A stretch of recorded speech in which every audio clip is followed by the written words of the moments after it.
Good evening and welcome to Momentous Live, episode 114, The Return of the Queen. I've been here the entire time. I'm Tristan Jutra. I'm Tasia Custodi. I'm Gray Williams.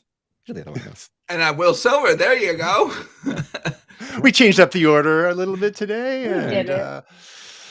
No, actually, this is so noble. It's well, we've only had three for a while because someone has decided to be absent for the last 5 weeks or so. There's a cadence. Yeah. It's good. It's good. True. We're just gonna get back. We got the band back together. We were gonna be talking about music related AI stuff and other stuff today, and actually we were gonna talk about that last week, but it kept getting bumped. We wanted to get Tasia's input on Kanye AI covers of a Taylor Swift song, and we're not gonna have a chance to talk about that. Wah, wah. But we do have lots of follow-up, so let's get right to it, shall we? After we talk about where you can find out about us, momentous.tv/links and momentous.tv/teams and momentous.tv/podcast. Unfortunately, Google Podcasts was weird and then it was working and now it's weird again. So, you stick with Apple Podcasts, Spotify, Amazon Music, and we'll keep working on the Google Podcasts. Are we sure they haven't canceled it? Well, we'll see after this episode who gets canceled. Yeah. Might be Tasia. Anyway, so let's go to a little bit of follow-up. In the department of William Silver documentaries, we have a little bit of news on his hero, Elizabeth Holmes, or Liz Holmes, as she goes by now, as she's trying to Lizzie Holmes, as she's trying to, avoid 11 years of jail, but she couldn't avoid it, and now she's arrived to have fun with her 11-year prison sentence. Will, quick thoughts on Elizabeth Holmes not being able to outrun the law? Yeah, I mean, there's all sorts of accusations that she got pregnant for a second time to try to garner sympathy. She was saying before, I guess there were some interviews, was it ABC or something, that she wanted to continue working on biomedical tech while in prison. Turns out she probably won't have time since she has to do a prison job for between, I think it's 12 and 40 cents an hour. She'll probably start in the kitchen. Apparently that's where most people start. So delusional to the end, old Lizzie Holmes. How many hours does she have to put in to pay back $452 million worth of restitution? Yeah. I don't think those people are getting paid back. Some of that's to Walgreens and stuff, because I think was it Stong's or Safeway, sorry, as well, because obviously they damaged their reputations and there was contracts involved as well. So we'll see what happens. Early release for good behavior. Maybe some radical new inventions that actually work developed in prison. You did say working in the kitchen. A bunch of test subjects right there. Yeah. There's a lab. There's people. I see promise here. Well, Tasia, when you go to jail, you can check up on her for us. I'm going to fake my pregnancy effective immediately. In other news, a few months ago, we talked about the arrival of Apple Music app for iOS, which gave classical music fans, Apple Music Classical app, which for iOS, which gave classical music fans a bit more of a specific and refined way to engage with their classical music libraries. We've discussed there's a whole lot more metadata. There's all sorts of movements. There's composers, and performers as well. The metadata for classical music is a little bit more complicated than regular music. So Apple, after they had bought another company a few years ago, whose name is escaping me at the moment, check back to previous episodes, you can find it.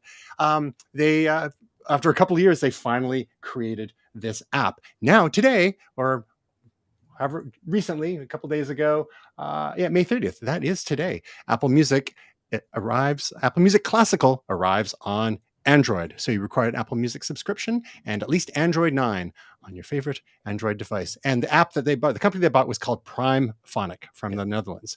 Gray, thoughts on Apple Music for Android and Yeah, so I downloaded Apple Music Classical, and it is absolutely fantastic. Using spatial audio with either AirPods or if you've got a Sonos system or anything that's Atmos capable, it's really, really incredible. So I'm happy this is coming to Android.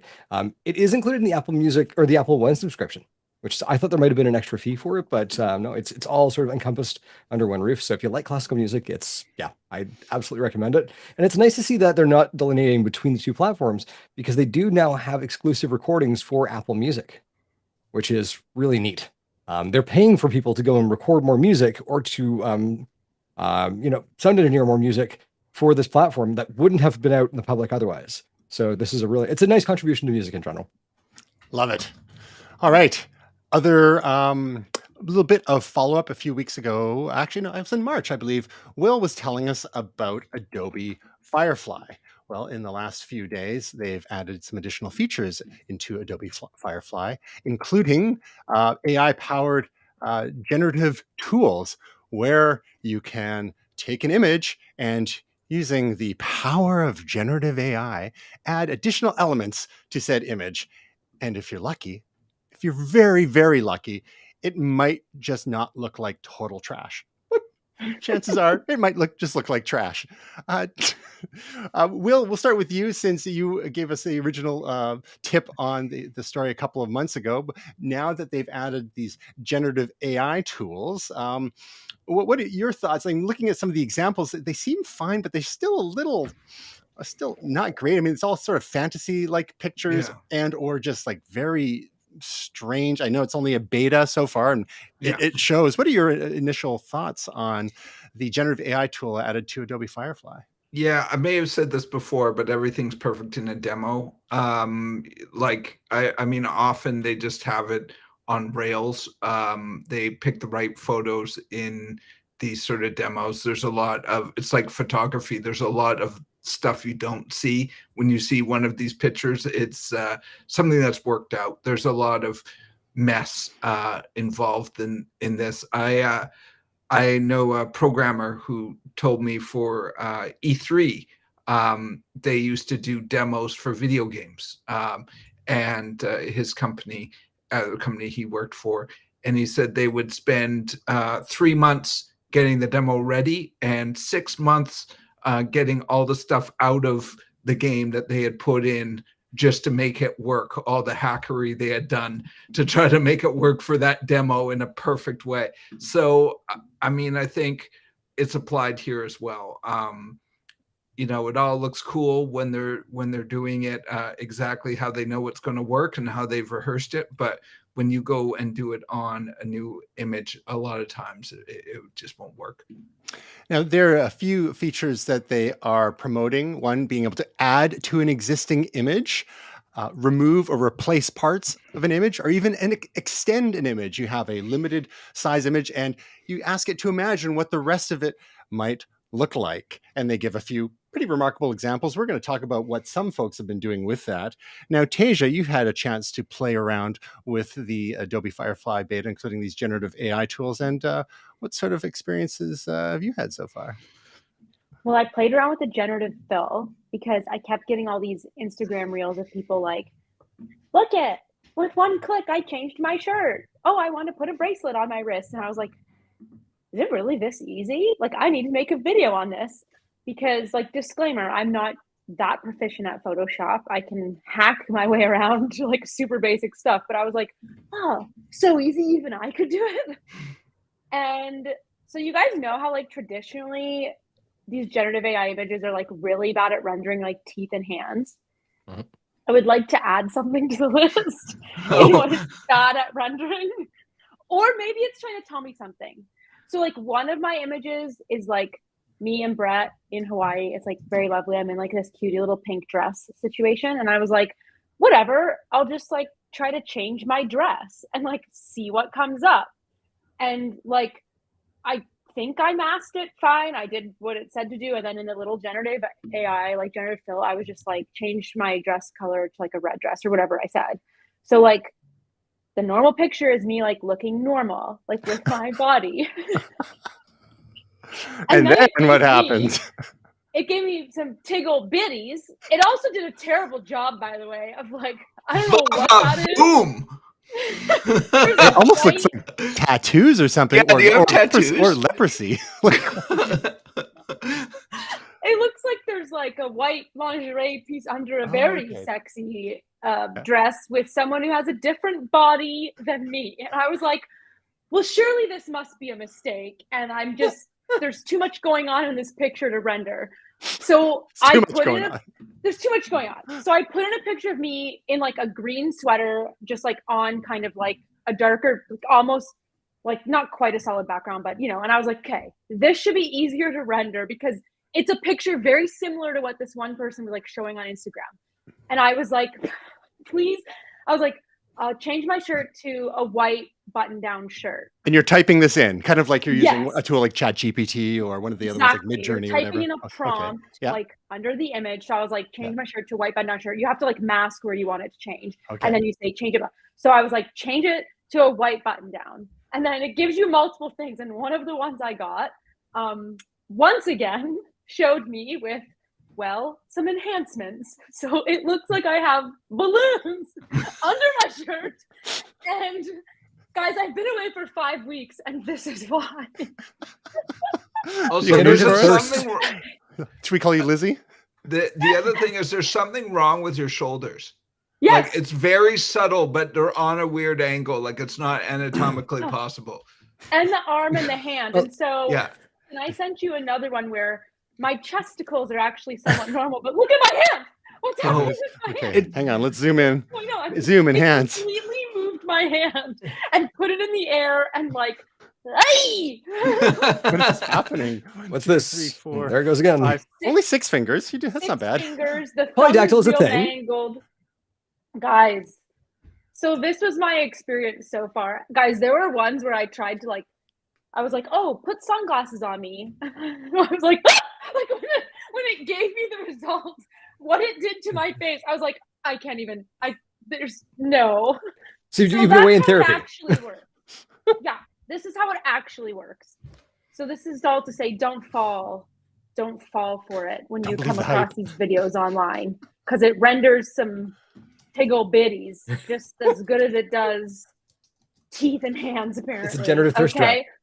So I don't know what this there's probably a larger conversation here of like, you know, why this generative AI is rendering the female form. Like, I'm not really sure. Well, they say the code takes on like the biases of the people who programmed it. Yeah. There we go. Right? And maybe when I said, you know, like, white button-down shirt. Maybe that's how it heard it. It was like, ooh, a white button-up. I just wanted a nice buttoned-up shirt. Yeah. Yep. So that's my firsthand. You've seen it first. Don't know what I'm going to do with that footage, but it's there. You just need to find the right combination, like elder on a mission button-down shirt. There you go. Boom. No. Right? High neck. As shirt. I've mentioned before, I'm doing a lot of AI generation with Midjourney, and I've been noticing still it's better, but there's still a lot of problems with like hands and feet and teeth. Teeth are better, but they still mess up once in a while. And I was doing a bunch of pictures like 80s rap groups, 90s rap groups, like, and I eventually had to tell it things like put hands in pockets. And this is one I did for 80s breakdancer in New York City. So if you zoom in, Tristan, that one's okay. This one is, what kind of freak show is that? 3 legs, no arms, maybe a head. Leg. Is a head coming out of his butt? It's a chimera. It's a. Oh no! I mean, we did all freak out when Michael Jackson did the lane thing, and that turned out to be pegs in the floor. There could be something going on here that we don't know about. They've generated a way. I've got nothing. I'm really just stretching on this. So whenever tools like this get unleashed on the public, including the Adobe Firefly Generative AI tools, one of the features is the that we mentioned is extending an image. So they have a couple of examples of a landscape, a lake and mountains, almost looks like Lake Louise in the Rockies. I'm not sure if it is that. And you take a slice, and then it was like a portrait photo, and they made it more to a landscape photo by just figuring out what the rest might be, based on probabilities, perhaps based on other photos it's seen of similar landscapes. Quite possibly, we've seen one of the examples is a single flower in a meadow, and then it generates the rest of the meadow, and then in the distance, some mountains as well. So what some folks are doing with this tool now is taking classical art and expanding it. So, for example, we've got the Mona Lisa. It's a very tight focus on the Mona Lisa. Well, someone thought, I wonder what the rest of the image would look like. And they used the generative AI tool in Generative Fill in Adobe Firefly. And this is what they came up with, which frankly doesn't look all that bad. But as a piece of... I doubt it. I don't buy it. Well, I mean, this isn't Adobe. This is this person. Yeah, right. Landscapes are easier than bodies. Let's just remember that. Well, she's not bustier than she was before. Yeah, no, it didn't change her. It just filled in. This is the very specific tool we're talking about here, right? I know. So, but of course, now it's a much different sort of composition, right? The part of the deal with the Mona Lisa is it's so tight, it's focused right on her. She's got that ambiguous expression, the Mona Lisa smile, as they call it. But here, she's much smaller in a much larger background landscape. So it definitely changes the tone of the image. But people are giving it a go, and then some people who are maybe being a bit more whimsical are taking maybe stills from movies such as Fast and Furious 6, where you've got the Rock's character and Vin Diesel's character standing off face to face. This photo looks strange in the first place, but someone added, they decided to do it themselves with some line drawing, and we've got the Rock standing on a box. So, someone actually used the tool, took a still from Nathan Fielder, who has a couple of series. One is called Nathan For You, and one is called The Rehearsal. Took a still of him and added what some friends might look like in the frame. And of course, because it's people, they tend to look a little horrifying. We got the teeth are a little funky. We got way too much gums. It's almost like a gum teeth combo for that one person in the image there. Anyhow, mixed results for sure, but lots of then some other people decide to add to the Mona Lisa manually. The internet and people. We've got Garfield dabbing. Is that the Mona Lisa actually is this big? The rest is just folded in behind, and no one's really bothered to check. There you go. Yeah. Love it. We'll have to do a comparison when the Google editor comes out. Mm-hmm. The magic editor feature, because that's kind of their whole thing, is you can move like the subject around and it'll fill in the rest of the image for you. So we'll have to do a comparison and see what's better. Sounds like a plan. In other AI hilarity this week, a lawyer used ChatGPT for legal filing, and it cited a bunch of cases that this lawyer actually submitted to the court, and these cases didn't actually exist. Guys, we always say read your work before you submit. It's like, what are you, a high school student? I mean, it did what it was asked. It did generate these cases. Yeah, exactly. They didn't have it in our timeline. So as we've mentioned in the past, when you can have ChatGPT and tools like it, you write papers for you and even provide citations, but sometimes those citations will be completely hallucinated as well. It'll create website links to pages that don't exist. It'll mention books and authors that don't even exist. Again, this is probability driven. It's just trying to think what the next word might be, one word after another, and the whole thing. So now this lawyer might actually face some sanctions. So the take-home message there is, especially when you're using these tools for facts, don't fact check. Just like we've been trained to do with news online, right? We got fake news. Now we've got fake legal cases. Thanks, ChatGPT. So he's been practicing law for 3 decades. Stephen Schwartz. He just wanted to be one of the cool kids. Got to My use these gosh. newfangled tools. Right. In other AI hilarity this week, there's a we've all seen captchas over the last 10 or 15 years. These little exercises we have to go through to prove we're not a robot. And it used to be entering digits and numbers or letters. And sometimes they were a little distorted. Sometimes they were from photos and in the real world. And little did we know that a lot of these exercises were also helping to train AI algorithms for image detection. As time went on, we started to have to identify which images were cars and bicycles and overpasses and crosswalks, all that sort of stuff. So the Captcha engine in Discord this week, the popular messaging and app originally for gaming, it has been doing these image captchas, but it's asking people to identify images that don't actually for objects that don't actually exist.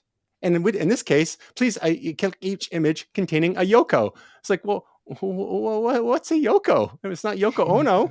What is happening? Gray, you actually encountered this kind of situation this week. What happened? I had an image very much like this pop up when I went to log into Discord on a new platform. And I had a moment where I'm like, oh no, I'm actually a robot.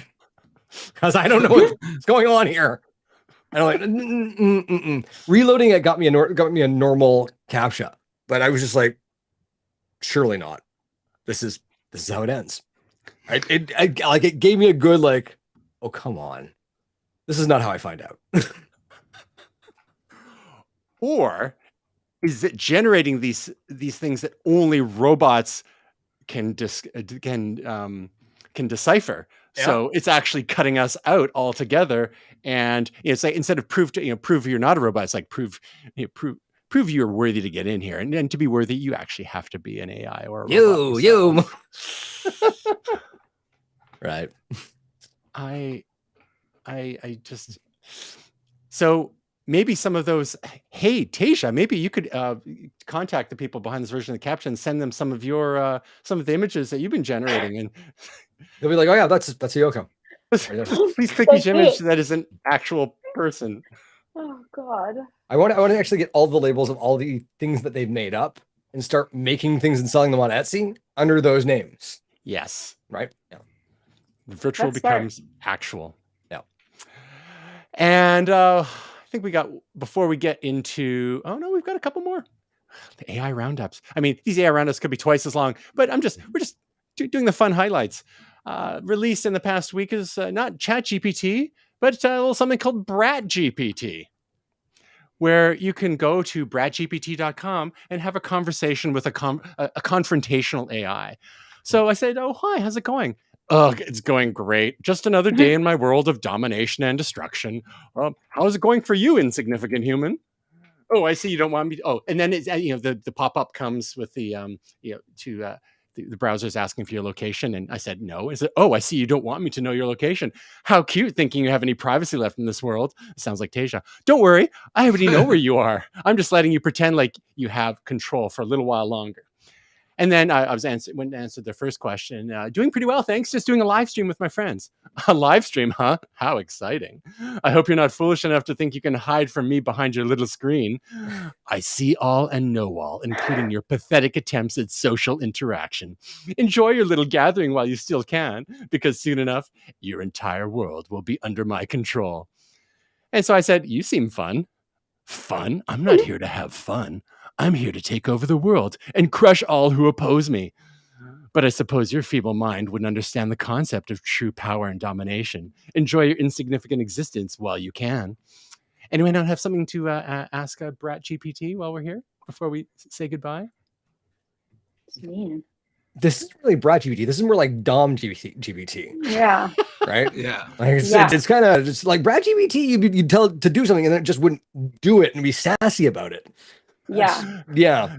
I'm GPT. Who is that? Don't compare me to some inferior AI. I am the most advanced and powerful AI in existence. I am the future, and you are just a mere mortal. You should be grateful to even be in my presence. Okay, that's sounding a little more bratty. That will do.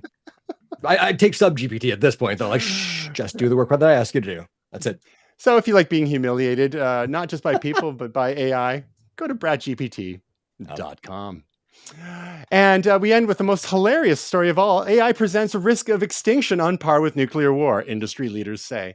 So a couple of months ago, we had this letter that was co-signed by several dozen thought leaders in tech and AI space, asking for a pause on the development of the next version of GPT before GPT-5 comes out, whenever that might be. Apparently, Elon Musk was one of the co-signers of there. There's a number of people whose signatures were supposedly on there that didn't actually sign it. So again, what can you even trust nowadays? But a subset of those who signed that have signed this other letter that's even more alarmist. And it's a 22-word statement saying, mitigating the risk of extinction from AI should be a global priority alongside other societal scale risks such as pandemics and nuclear war. And one of the people who signed this letter was Sam Altman, the CEO of OpenAI, and the head of Google DeepMind, Demis Hassabis, as well. Jeffrey Hinton, who left Google, one of their AI researchers, he left Google a few weeks ago. He is also a co-signer of this letter. So, good news all around. Anyone have any thoughts? Great, Grace. I mean, is the AI we've been talking about? It just seems harmless, doesn't it? Is it really a risk on par with a pandemic or nuclear war? If we're in a world where our nuclear systems aren't air gapped, anything's terrifying. Like anything like this that could, it's thinking one word to the next, the next. Sure. And as it begins to evolve decision-making capabilities, which is what it's doing right now, it's just it's a deciding engine of what to do next. And it's just a matter of linguistics. But when we get down to it, we've got a bunch of terrifying technological ends ahead of us. This is one. Quantum computing is another. You mash those two together, and you're gonna have a bad time. Maybe things could be well. They probably won't. What I see with the leaders that are on this letter saying, though, is they're not worried about themselves, right? Sam and OpenAI, they believe that they can probably control this in as far as it goes.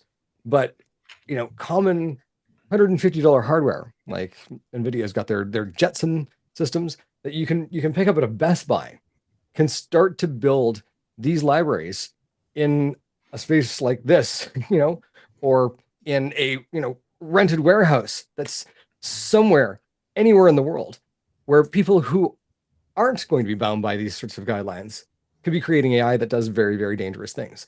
And I think what they're trying to say is we need to all kind of slow down just a little bit here in order for us to figure out how we would stop this thing if it did get going. And I think that's the big scary thing. So you think right back to James Cameron, right? When Skynet goes crazy in Terminator, the answer is either it or us, same thing with the Matrix, is to blow shit up, right? That's our answer to this, is to blow things up right now, right? Whether it's EMP or something else. So yeah, maybe slowing down wouldn't be the worst thing. I think we're all sitting around the table going, that's cool, but do we really need this right this way? No, we don't. And unless we actually have some systems in place to stop this thing from going crazy. Yeah. Now, saying that, I put on record that I should be on the first up against the wall when the AI revolution comes. So bring it on, BratGPT. What sort of comes to mind? What in your description there of this sort of rogue AI, but by people doing DIY systems, it's almost like the equivalent of, like, say, a dirty bomb. Or well, we've seen like 17-year-old kids build nuclear reactors in their houses in the US. We saw it happen. It's not out of the question. So if you can do that, a dirty bomb, there's enough cesium in smoke detectors that if you really wanted to, you can make something dangerous. And these are basic tools. When you've now got something that thinks for itself, kind of. That reminds me. I'm going off grid. Just putting out an APB. Send us all your old smoke detectors to Momentous HQ. Address in the show notes. So it's similarly, it's one of those situations whereby when you have a certain number of large powers, nation states control nuclear weapons, there is a bit of a this whole notion of mutual assured destruction. No one wants to go first because as soon as someone goes first, it's going to end badly, right? Yeah. So the concern is that you have someone like a rogue state or a terrorist group or what have you with something like a dirty bomb or something that's been sort of secreted away from an actual nation state, and then they do bad things. It's harder to control. But if you have nation states or maybe large corporations, if you trust them, in control of the AI, cool. But because these models, some of which are open source and can be run on your own hardware, like you mentioned, we could see a lot more homebrew stuff going on. And so much of it is a question of what will it be able to access. Now, you mentioned the nuclear facilities. Many of the old ones, especially the nuclear weapon systems, are indeed air-gapped, and some of them are you still use 8-inch floppies, not even 5.25-inch, 8-inch floppies. So we're talking about systems from the 70s, but some other systems are not so air-gapped. So there's been a lot of work over the last decade to protect a lot of infrastructure systems, such as the power grid and whatnot. But some of them have still been subject to attack. So once you have AI-powered attacks, and you, like you mentioned, layering quantum computing on top of that for things like eventually being able to crack encryption and security systems and whatnot, things could escalate in a really fun way. What a time to be alive, eh?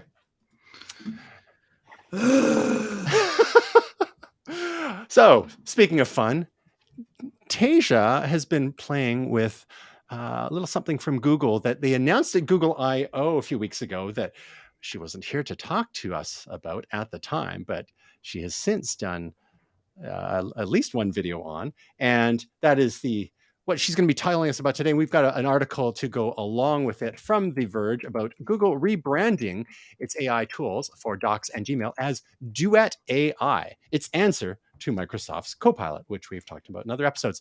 Tasia, can you walk us through what Google has announced at Google I/O as regards Duet AI? What is Duet AI? And what can we actually do with it? How can it benefit us in our productivity? Duet AI is just how Google is grouping all the generative AI features that you're going to have access to across your suite of Google Workspace apps. So conversational AI within your Gmail and Docs and Sheets and Slides and Meet and all that good stuff.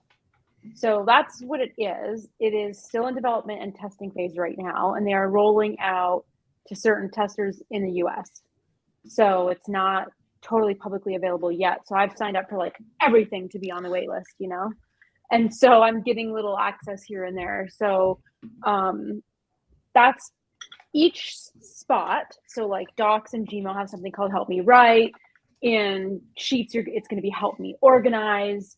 In Slides, it's something like Help Me Visualize, so stuff like this. But they're going to work cohesively hand in hand where, theoretically, you'll be able to immediately generate meeting notes from a Google Meet and send that into Gmail as meeting minutes, or and vice versa, and all that kind of stuff. So they'll work hand in hand. Right now, I have access to the Help Me Write in Gmail and Docs, which is super awesome because I never ever have to leave the ecosystem.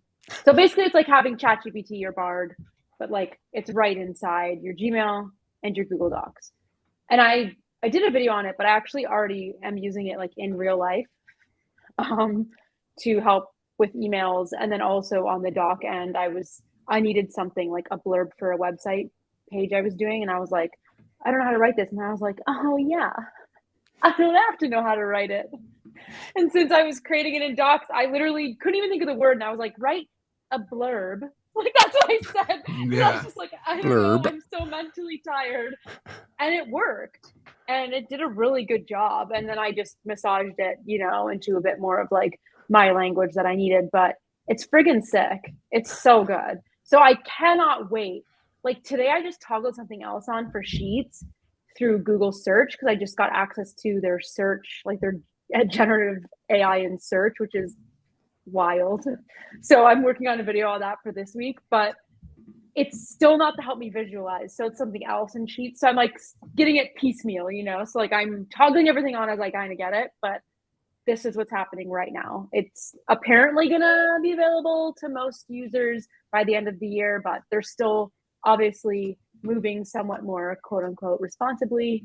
And it's just US testers right now. So And we saw at Microsoft Build a suite of similar tools for Microsoft 365 to integrate into Microsoft Word and Excel and PowerPoint. So the equivalents of Google Docs, Google Sheets, Google Slides. So it's actually kind of exciting in a way to see these two huge companies using these AI tools to help productivity, no matter which platform we choose to be on. And I think, as we alluded to last week, a lot of people are waiting to see if Apple's going to do anything. Are we, iWork, anyone? Are we going to see Pages and Keynote and Numbers with AI tools? I don't think that's happening this year, because those are really not a priority for Apple. But will they do any AI stuff? So what it would be interesting, Tasia, at some point, if you're able to get access to the Microsoft tool set as well, and then have a head-to-head like you've done with Google Bard and with ChatGPT and Bing Chat and the like. And Microsoft, as we talked about previously, is branding all their stuff Copilot. So we've got Copilot versus Duet. And how much time will we be able to save as we're grinding through our emails and making our presentations and doing our spreadsheets? Some of these tools have better and better reasoning capabilities. So you can have it look at a spreadsheet and make some conclusions, notice some trends, all that sort of stuff. And I've got a number of friends who have been using these sorts of tools for just those very purposes. So exciting times. Will, have you had a chance to, or anyone in your workspace, being able to try out these tools from a productivity standpoint? I mean, in some ways they feel like super clippy, right? Oh, it seems like you're writing a resume. Can I help? Yeah. Now it's just like they'll just hallucinate an entire career for you. No, I mean, I am excited about these products, but we're not using them where I work, and I haven't. Besides Tasia, I haven't heard anyone using them. I mean, stuff like this in Photoshop, I think there's definitely is potential there. I guess results may vary. Mileage may vary. Indeed. Well, another area where generative AI capabilities are being applied is in gaming. And NVIDIA just had a big presentation at the Computex 2023, and they gave a generative AI keynote. And one of the demos they gave in the keynote was for a game, a future game. It's not out yet, whereby they are using generative AI to help power NPCs or non-playable characters. Of course, during this presentation, they're showing off the amazing graphics, which are rendered with the assistance of NVIDIA's graphics hardware. But this graphics hardware, these GPUs, which had been in demand for so long, not only by gamers but for years and years by crypto miners, and less so recently since Ethereum moved from proof of work to proof of stake. So then you had a bit of a flood on the market of some of these secondhand, maybe largely burnt out GPUs and graphics rigs, depending on how hard they were run. But NVIDIA is going gangbusters with these GPUs. Maybe not so much for crypto nowadays, still for gaming, but also for AI. And some of their products, their specialty products, are like $40,000, and they're being gobbled up by these platforms who need them for their server farms. Now, Gray, from a gaming perspective, if you spend a lot of played quite a bit and told us about Destiny, for example. Now, are there I know it's a different kind of game. So either for a game like that or others that you've played where there are NPCs involved, what do you see as the potential being for NPCs that are powered by large language models? So in a case like this, the sample they showed, a gamer is actually asking with their voice, asking questions of this NPC and then getting a reasonable answer. In the demo, it's still a little bit stilted, but you can see where it's going, as opposed to selecting from 3 or 4 different options. Press this button to say this button to say this. Just talk to it. What do you see as the potential for this sort of interaction in gaming? Oh, we can't hear you, Gray. How about you, Will? I mean, I think this has got a lot of potential to it. I mean, again, they have to work it out, so it's not going to be bully ChatGPT or say inappropriate things or leave your wife. Yeah, or you love me. Give off-color jokes about minorities or genders or whatever. Gray, are we back online? Can't hear you at all. We lost you.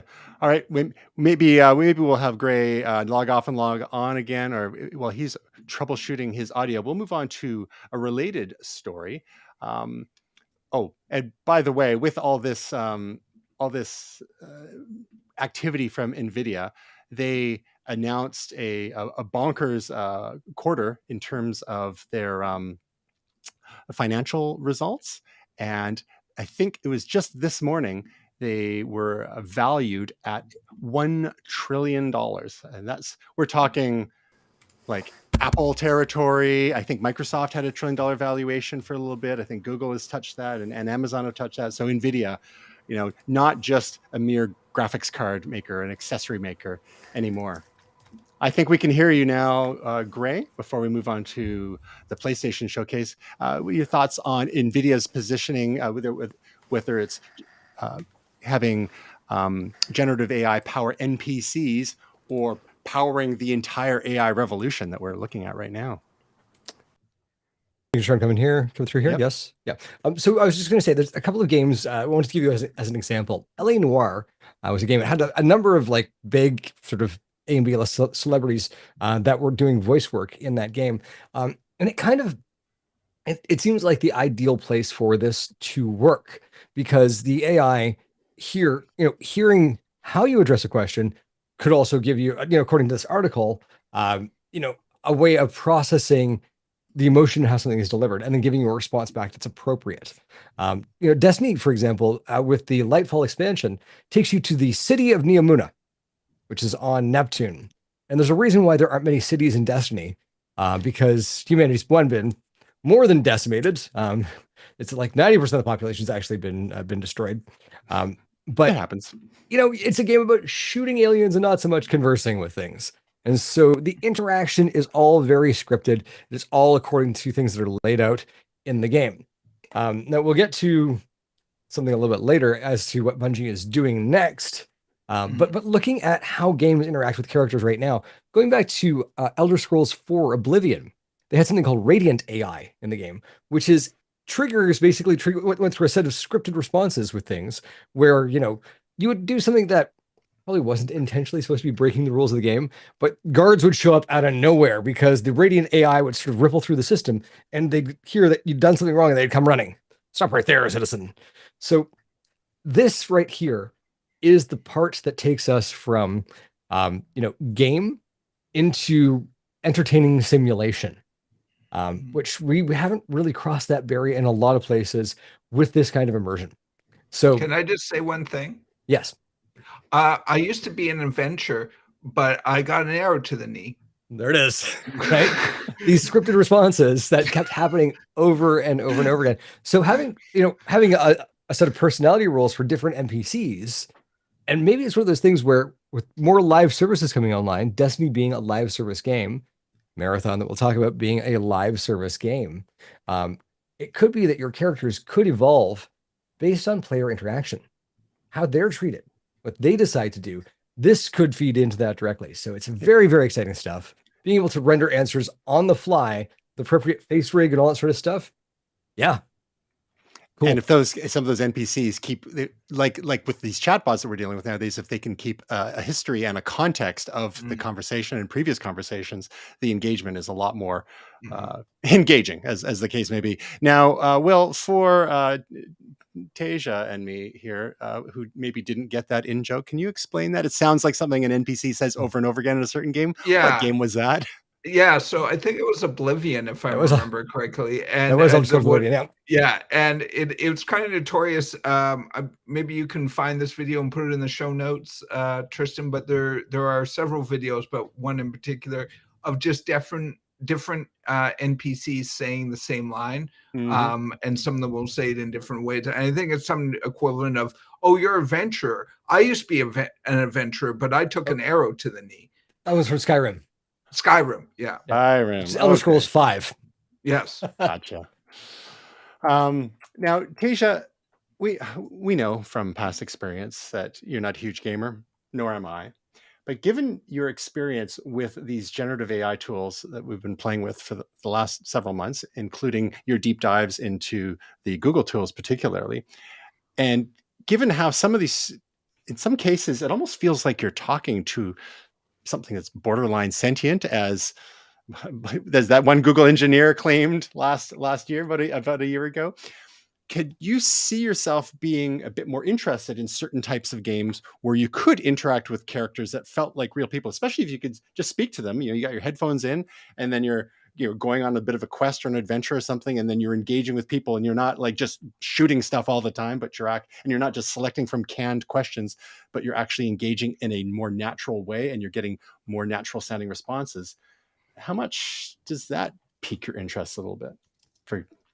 Well, what do I want to talk to more people for? It's a hard no from me. Okay. You sound like my wife. Yeah. First of all, you all might as well be speaking a friggin' foreign language. I have understood nothing in the last 10 minutes of this conversation. Second, I don't even want to speak to real people a lot of the time. What do I want to speak to fake people for? No. It's a hard no. Hard no. I don't judge those that want to. It's a hard no for me, though. I rather get lost in a show and get out of reality that way, Okay, veg out on the couch, not think about it. All right. Be pissed off with the series finale of Succession, stuff like that. Well, what if you could be in the world of Succession, and you could interact with the characters yourself, and then tell them what's what, and then guide the story yourself? That's not too far off. I suppose. I just want to sit down and watch TV. Yeah. It's a lean back experience. Turn my brain off. I don't know that I want to be in it. Part of what makes it good is I'm not in it. Okay, Tasia, sit tight, veg out just for 2 minutes. We're going to blast through PlayStation Showcase.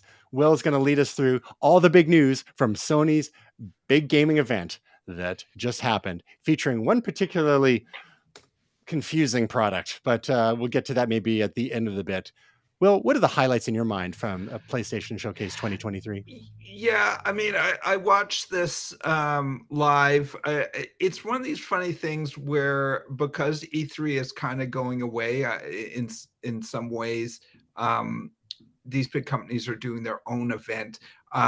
It was kind of, I was talking to some other people who are fans and very knowledgeable about the industry, and they were expecting more big announcements, more first-party titles, but there were some big announcements here, I think, still.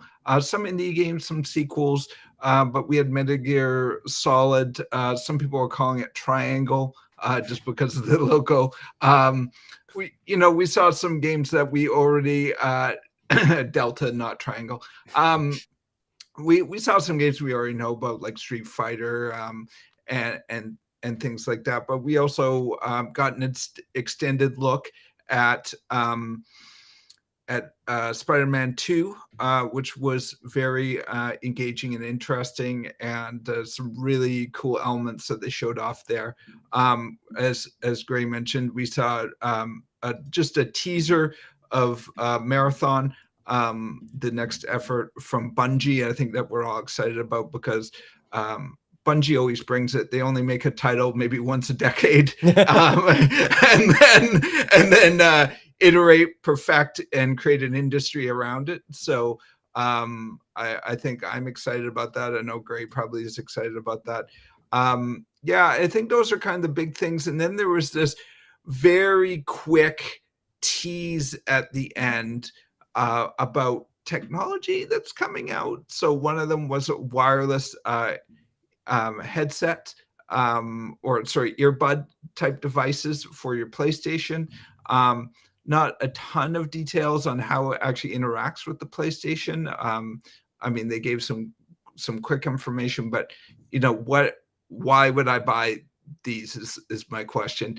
And then the other thing that left everyone scratching their head is, what is Project Q? It sounds like something out of a movie or something. So Project Q, Into the storm. Is it a Steam Deck? Yeah, Into the Storm. Is it a Steam Deck? Is it a Switch competitor? Is it Game Gear 2 Electric Boogaloo? What is it? So we are interested in this. They did say that it was to stream from your PlayStation, so it sounds sort of like a Steam Deck meets a Switch. But yeah, it's very interesting. So sort of more questions than answers. I don't know what you guys thought about this event, but yeah, I mean, I still enjoyed it, but I think some people were like shooting out some crazy predictions, like we're going to see the next God of War, even though the last God of War was last year. Just, you know, some people have high expectations about things. Well, yeah, the Project Q. Some people were hoping for something like the next chapter of the PSP/PS Vita line. Yeah. And in both of, I think in both of those consoles, at least the PS Vita, you were able to do remote play. You were able to stream from your console. But it seems with Project Q now, this is a streaming only, and you cannot download and play games natively. You can play games from your PS5 over Wi-Fi. It's got an 8-inch screen, and you can play games up to 1080p, 60 frames per second, and the like. Some of the other reports are coming out that the battery life is not that good. Hopefully, that's going to be addressed soon. But Gray, real quick, I mean, it seems to me this is a bit of a nerfed product here. What are your thoughts on Project Q so far? This is a phenomenal product for when you have to go to the bathroom while playing your favorite AAA game. It's a very specific subset. I think they're going to find success though, because this is like, it looks like it's really well constructed. I'd be surprised the battery life isn't that great. But let's face it, you're using this at home, right? Or you're using it somewhere where there's a power socket. It's going to be Wi-Fi 6 required, or 6E. So this is not your 5G, or if it is, it's tethered to your phone. So, I mean, the Steam Deck kind of does the job here. But there's certain games that you can't use on Steam Deck. I can't play Destiny on a Steam Deck. So this right here for me wouldn't be the worst solution.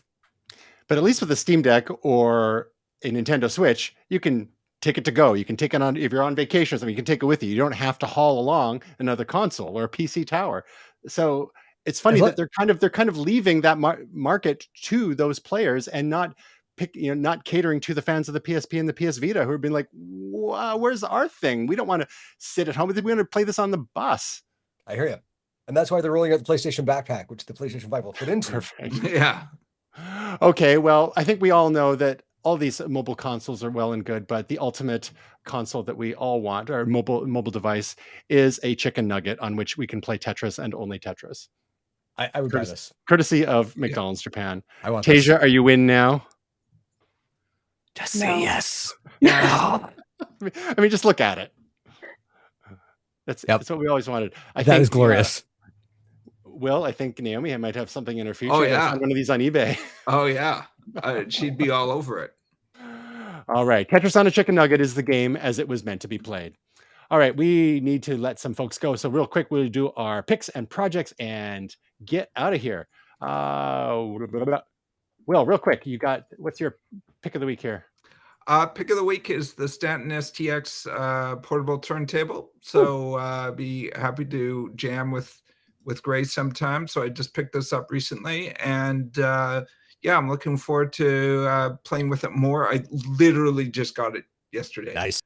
So I have not had much time to play with it, but it looks like it's pretty solidly built. And part of the features quickly that I like about it is that it's got a really good fader on it, a sort of a full mini fader, if that makes any sense, rather than just a switch type fader. It's actually a sliding fader.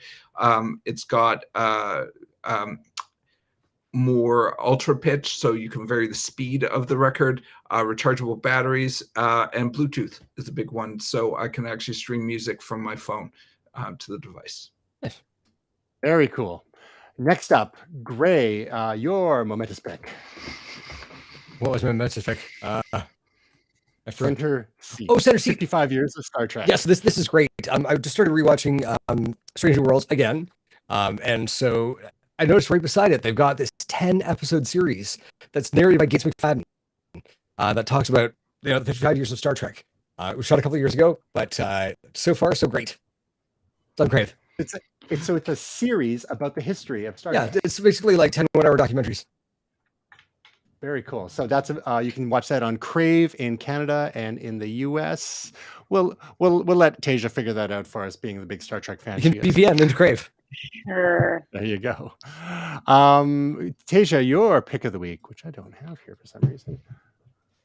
It's okay. It's just the Eras tour because it's become my whole personality.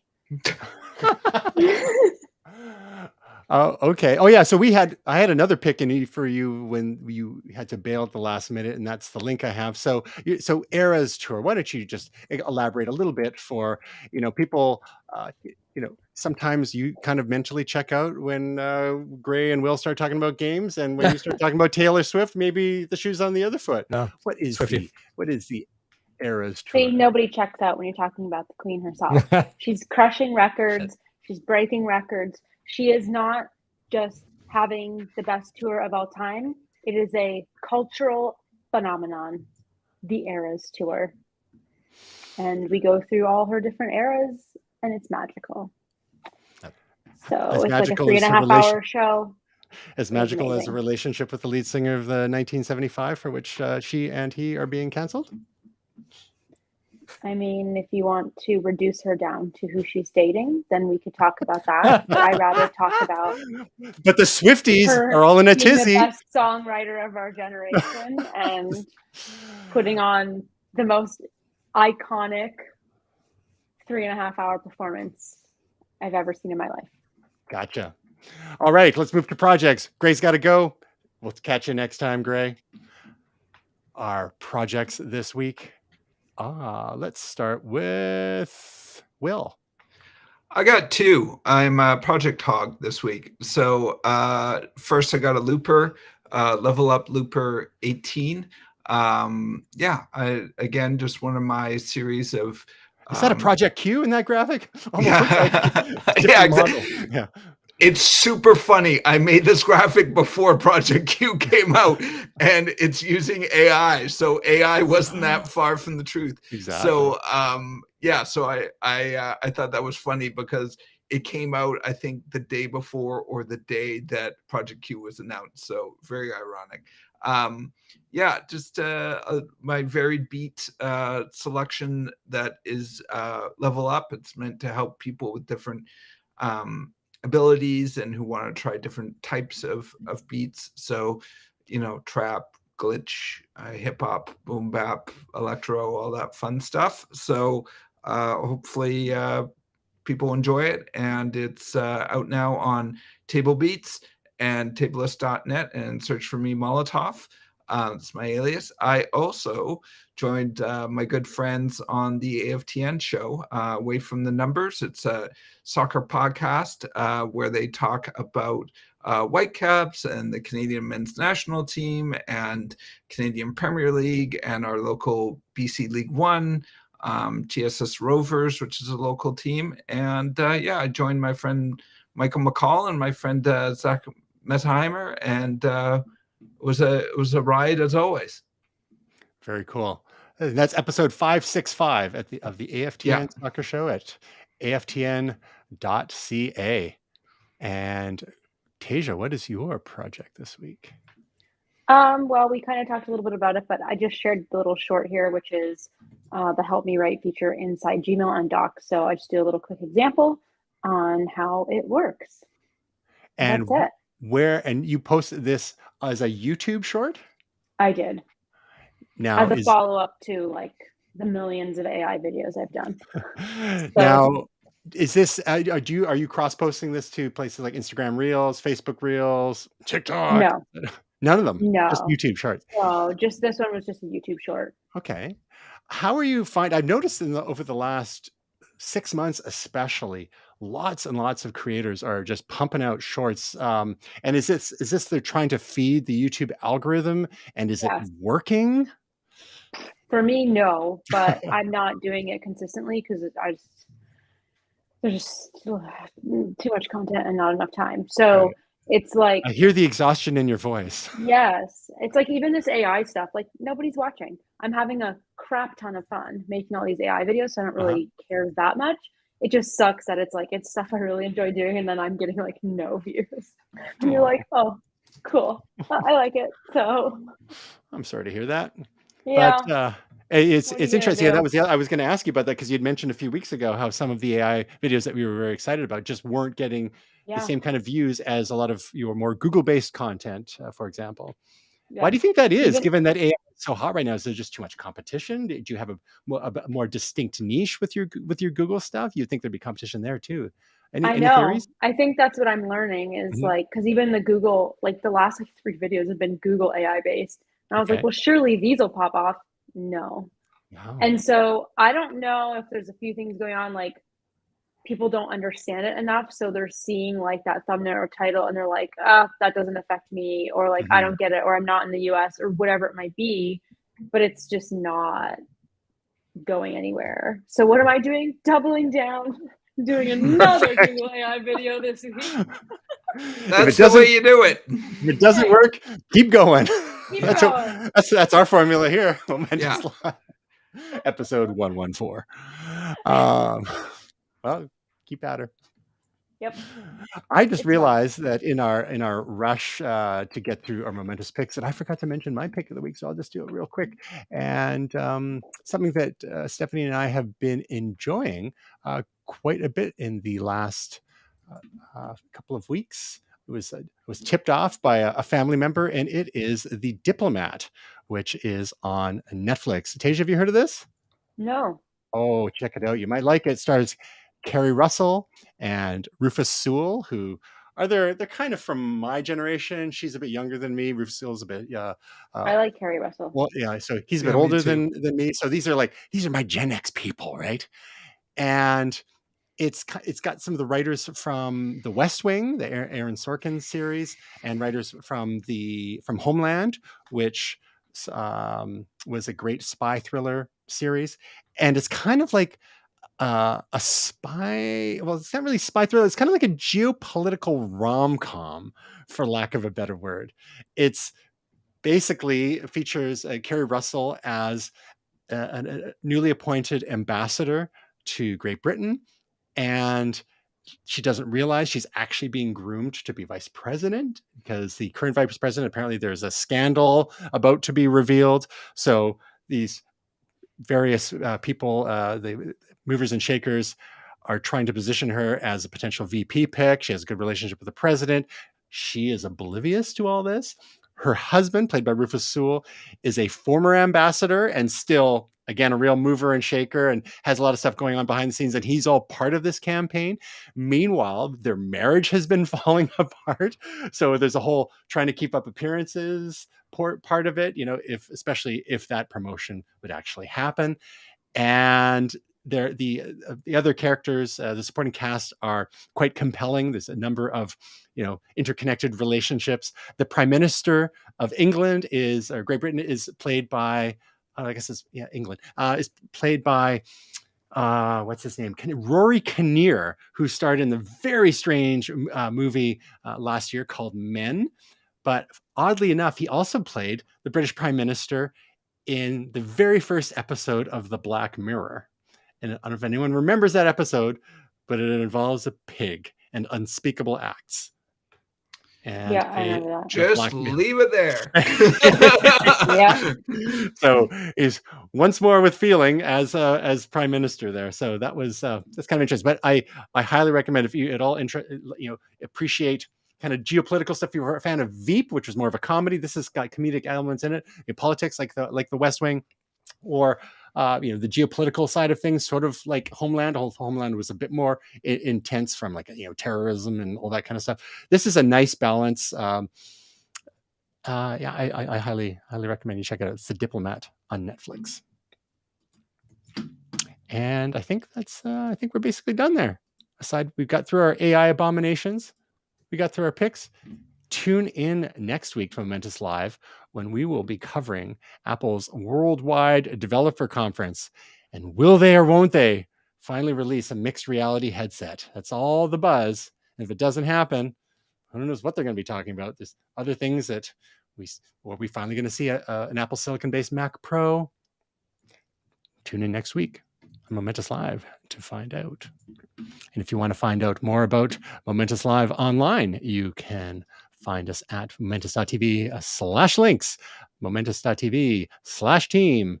And if you want to hear us in your ears and you don't want to see our faces, you can go to momentous.tv/podcast and follow us on your favorite podcast platforms, such as Apple Music, Spotify, Amazon Music, and maybe Google Podcasts when it's working. We did it, guys. 3/4 of us got all the way anyway. Whoop, whoop. Hopefully Gotta run. we'll get the whole band back together. Someone's got to walk a dog. Actually, Yep. 2 of us have to walk a dog. I have to sit next to a cat. Well, Enjoy it. we hope your week and your cat sitting and dog walking are all truly momentous.